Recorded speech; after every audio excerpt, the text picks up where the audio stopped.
स्वागत है आपका medical officers Rajasthan YouTube channel पर। आज हम शरीर के एक बेहद बेहद महत्वपूर्ण हार्मोन पर थोड़ी गहराई से बात करने वाले हैं। इंसुलिन नाम तो हम सब ने सुना ही है ना, डायबिटीज के साथ तो खासकर जुड़ा है। पर आज हम समझेंगे कि भाई ये बनता कैसे असल में, शरीर में इसके ढेरों काम क्या है और कैसे इसका निकलना कंट्रोल होता है।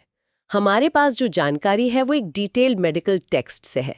इसमें इसके बनने, काम करने और रेगुलेशन पर काफी कुछ बताया गया है। तो कोशिश रहेगी कि इस जानकारी को आसान तरीके से परत दर परत खोले ताकि फंडा क्लियर हो जाए। तो चलिए शुरू करते हैं। सबसे पहले ये बनता कहाँ है और कैसे, इसकी पूरी कहानी क्या है?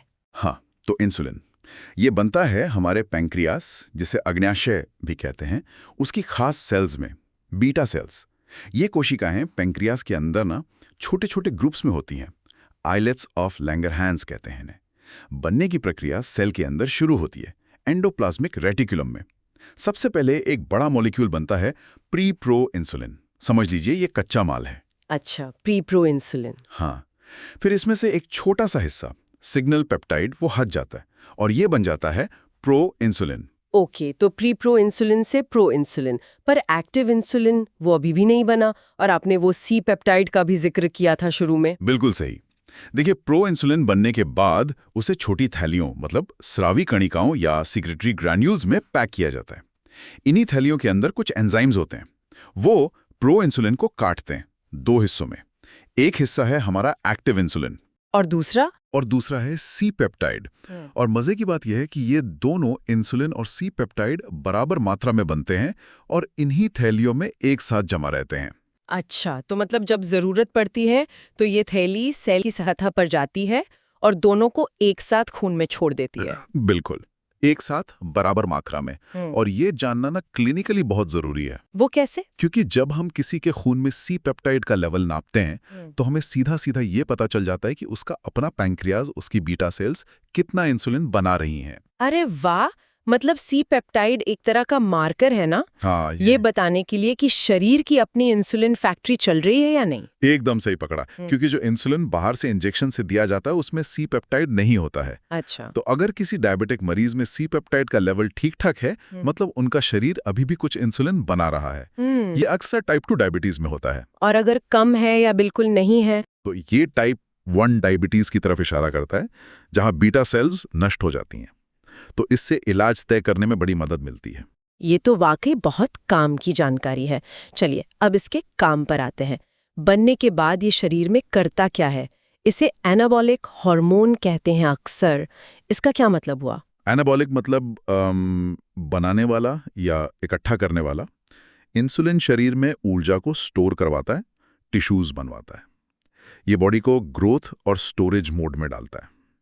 सबसे मशहूर काम तो यही है कि खून में जो ग्लूकोज घूम रहा है उसे पकड़कर सेल्स के अंदर भेजना, ताकि सेल्स उसे या तो इस्तेमाल कर लें एनर्जी के लिए या स्टोर कर लें। कौन सी सेल्स हैं जो खास तौर पर इंसुलिन पर निर्भर हैं ग्लूकोज लेने के लिए? और ये होता कैसे है? चाबी वाला कोई सिस्टम है क्या? हाँ, मुख्य रूप से मसल्स की सेल्स, मांसपेशियां और फैट सेल्स, मतलब वसाऊ तक। ये ग्लूकोज लेने के लिए इंसुलिन पर बहुत ज्यादा डिपेंडेंट है। इनकी सतह पर ना ग्लूकोज के लिए दरवाजे समझिए हमेशा खुले नहीं रहते। इंसुलिन यहाँ चाबी का काम करता है। अच्छा, इन सेल्स के अंदर ग्लूकोज ट्रांसपोर्टर्स होते हैं, GLUT4। ये नॉर्मली सेल के अंदर छुपे रहते हैं। जब इंसुलिन आता है और सेल की सतह पर अपने रिसेप्टर से जुड़ता है, हाँ, तो वो एक सिग्नल भेजता है अंदर। उस सिग्नल से ये GLUT4 ट्रांसपोर्टर्स अंदर से निकलकर सेल की बाहरी झिल्ली पर आ जाते हैं। ओके। अब ये खून से ग्लूकोज को पकड़कर सेल के अंदर ला सकते हैं। ये पूरी प्रक्रिया इंसुलिन डिपेंडेंट है। ये दिलचस्प है कि मसल्स और फैट सेल्स को इंसुलिन चाहिए ग्लूकोज के लिए। पर हम ये भी सुनते हैं कि एक्सरसाइज करने से भी ब्लड शुगर कम होता है।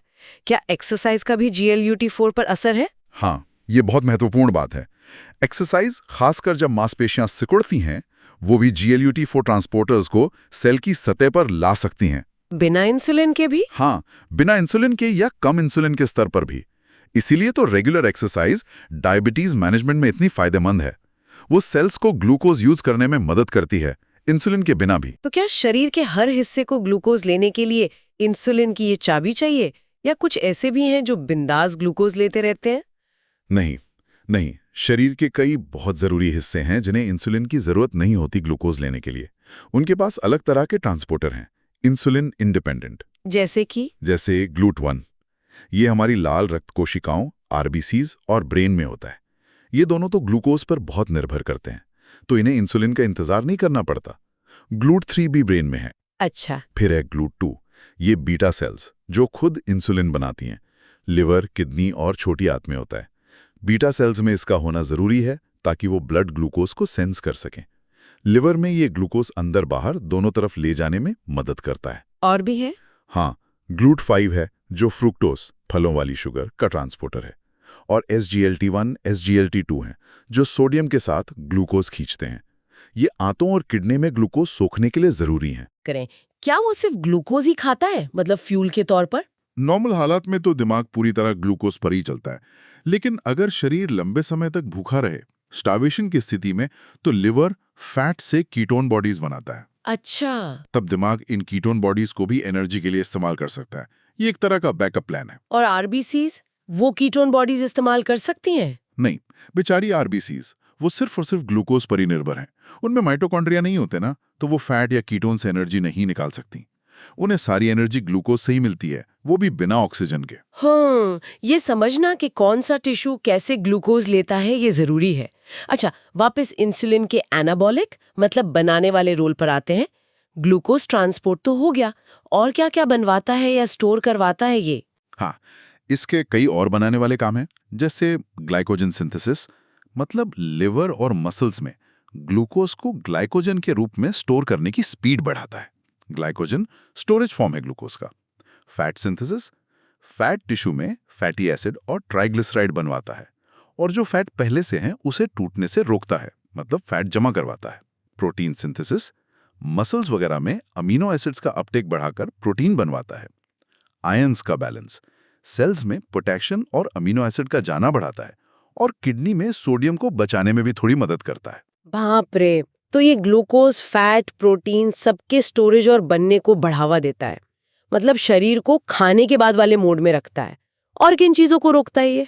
ये रोकता है उन प्रोसेसेस को जो एनर्जी स्टोर तोड़ते हैं या ब्लड शुगर बढ़ाते हैं। जैसे ग्लूकोगॉन का निकलना कम करता है। ग्लूकोगॉन पैंक्रियास का ही दूसरा हार्मोन है जो शुगर बढ़ाता है। इंसुलिन उसे दबाता है। फैट का टूटना, लाइपोलिसिस, उसे कम करता है फैट टिश्यू में। और लिवर में नए ग्लूकोज बनने की प्रक्रिया, ग्लूकोनियोजेनेसिस, को भी धीमा करता है। एक बहुत जरूरी सवाल प्रेगनेंसी को लेकर, क्या माँ का इंसुलिन प्लेसेंटा पार करके बच्चे तक पहुंच सकता है? नहीं, बिल्कुल नहीं। ये बहुत जरूरी बात है। इंसुलिन बड़ा मॉलिक्यूल है, ये प्लेसेंटा क्रॉस नहीं करता। लेकिन ग्लूकोज आराम से प्लेसेंटा पार कर जाता है। इसका मतलब ये हुआ कि गर्भ में पल रहे बच्चे का ब्लड शुगर कंट्रोल उसके अपने पैंक्रियास के इंसुलिन पर निर्भर करता है, मां के इंसुलिन पर नहीं। इसका असर तो फिर जेस्टेशनल डायबिटीज यानी प्रेगनेंसी वाली डायबिटीज पर पड़ता होगा। बिल्कुल। अगर मां का ब्लड शुगर ज्यादा है तो वो एक्स्ट्रा ग्लूकोज प्लेसेंटा पार करके बच्चे तक पहुंचेगा। बच्चे का पैंक्रियास उसके जवाब में ज्यादा इंसुलिन बनाएगा, और ये एक्स्ट्रा इंसुलिन बच्चे की ग्रोथ पर असर डाल सकता है। बच्चा बड़ा हो सकता है, मैक्रोसोमिया, और जन्म के बाद उसे लो ब्लड शुगर, हाइपोग्लाइसीमिया का खतरा भी रहता है। ओहो, ये जानना कि इंसुलिन प्लेसेंटा पार नहीं करता कितना जरूरी है प्रेगनेंसी में शुगर मैनेजमेंट के लिए। अच्छा, अब आखिरी पड़ाव पर आते हैं इसका। निकलना कंट्रोल कैसे होता है? कौन इसे चालू या बंद करता है? देखिए, इंसुलिन रिलीज का सबसे बड़ा बॉस है खून में ग्लूकोज का लेवल।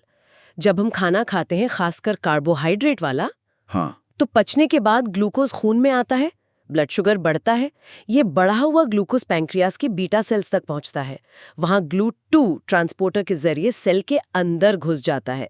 याद है, ग्लूट2 इंसुलिन इंडिपेंडेंट है, तो वो ग्लूकोज लेवल को महसूस कर सकता है। हाँ, याद है। तो ग्लूकोज सेल के अंदर चला गया। अब अंदर क्या होता है जिससे इंसुलिन बाहर निकलता है? शरीर के अंदर ग्लूकोज का मेटाबॉलिज्म होता है, मतलब उसे तोड़ा जाता है एनर्जी के लिए। इससे एटीपी बनता है। एटीपी जो सेल की एनर्जी करेंसी है, तो एटीपी का लेवल बढ़ जाता है।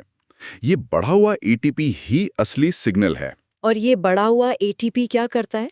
ये बढ़ा हुआ एटीपी जाकर बीटा सेल की झिल्ली पर मौजूद एक खास किस्म के पोटेशियम चैनल, K+ चैनल, को बंद कर देता है। ये एटीपी सेंसिटिव होते हैं। अच्छा, पोटेशियम चैनल बंद। हाँ, जब ये बंद होते हैं तो पॉजिटिव चार्ज वाला पोटेशियम सेल से बाहर नहीं जा पाता, वो अंदर ही जमा होने लगता है। तो सेल के अंदर पॉजिटिव चार्ज बढ़ेगा। हाँ बिल्कुल, सेल के अंदर का माहौल कम नेगेटिव हो जाता है।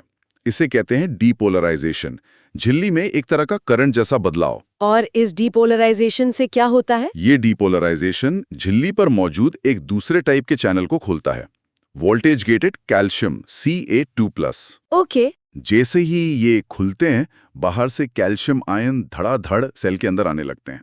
तो अब सेल के अंदर कैल्शियम बढ़ गया, इसका क्या रोल है? बस यही है फाइनल ट्रिगर। ये बढ़ा हुआ कैल्शियम उन थैलियों को जिनमें इंसुलिन और सी पेप्टाइड भरे हैं, उनको सिग्नल देता है। वो थैलियां सेल की झिल्ली की तरफ जाती हैं, उससे जुड़ती हैं और अपना सारा माल, इंसुलिन और सी पेप्टाइड, बाहर खून में छोड़ देती हैं। इसे एक्सोसाइटोसिस कहते हैं। वाओ, ये तो पूरी चेन रिएक्शन है। ग्लूकोज अंदर आया, एटीपी बढ़ा, पोटेशियम चैनल बंद, डीपोलराइजेशन हुआ, कैल्शियम चैनल खुले, कैल्शियम अंदर आया और आखिर में इंसुलिन बाहर। कितनी सजी हुई प्रक्रिया है ना? बिल्कुल, बहुत सटीक और कंट्रोल्ड, ताकि इंसुलिन तभी निकले जब जरूरत हो, मतलब जब ग्लूकोज बड़ा हो। एक और बड़ी मजेदार बात है, कहते हैं कि अगर ग्लूकोज मुंह से लें, जैसे कुछ मीठा खाया, तो इंसुलिन ज्यादा निकलता है, बजाय इसके कि उतना ही ग्लूकोज सीधे नस में दें। ऐसा क्यों? हाँ, ये बहुत ही दिलचस्प फिनोमेना है। इसे कहते हैं इंक्रिटिन प्रभाव। इनक्रिटिन प्रभाव। हाँ, जब हम खाना खाते हैं और ग्लूकोज हमारी आंतों में पहुंचता है, तो आंत की कुछ खास सेल्स होती हैं, के सेल्स, एल सेल्स, वो कुछ हार्मोन छोड़ती हैं। इनमें दो मेन हैं, GIP और GLP-1। इन हार्मोन्स को इंक्रिटीन्स कहते हैं। और ये इनक्रिटिन हार्मोन क्या करते हैं? ये खून के जरिए पैनक्रियास की बीटा सेल्स तक जाते हैं और वहां डबल काम करते हैं। एक तो वो सीधे बीटा सेल्स को इंसुलिन बनाने और छोड़ने के लिए उकसाते हैं, अच्छा, और दूसरा, वो बीटा सेल्स को ग्लूकोज के प्रति ज्यादा सेंसिटिव बना देते हैं। मतलब खून में ग्लूकोज के उसी लेवल पर अगर इंक्रिटिन मौजूद है, तो बीटा सेल्स ज्यादा इंसुलिन छोड़ेंगी। तो जब ग्लूकोज नस में देते हैं, तब वो आंतों से होकर नहीं जाता, तो इंक्रिटिन नहीं निकलते, और वो जो एक्स्ट्रा बूस्ट मिलना था इंसुलिन रिलीज को, वो नहीं मिलता। इसीलिए मुंह से ग्लूकोज लेने पर इंसुलिन रेस्पॉन्स IV ग्लूकोज से ज्यादा होता है। अच्छा, ये इंक्रिटिन इफेक्ट समझाता है कि हमारा शरीर खाने पर इतनी स्मार्टली क्यों रिएक्ट करता है।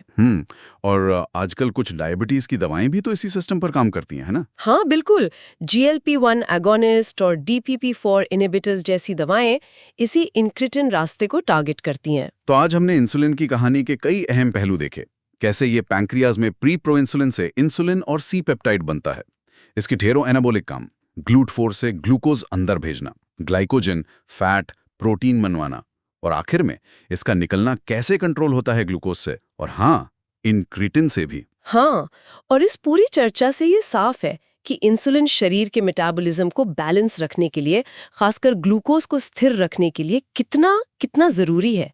इसके काम में या इसके कंट्रोल में जरा सी गड़बड़ी, जैसे डायबिटीज में होती है, उसका पूरे शरीर पर कितना गहरा असर पड़ता है।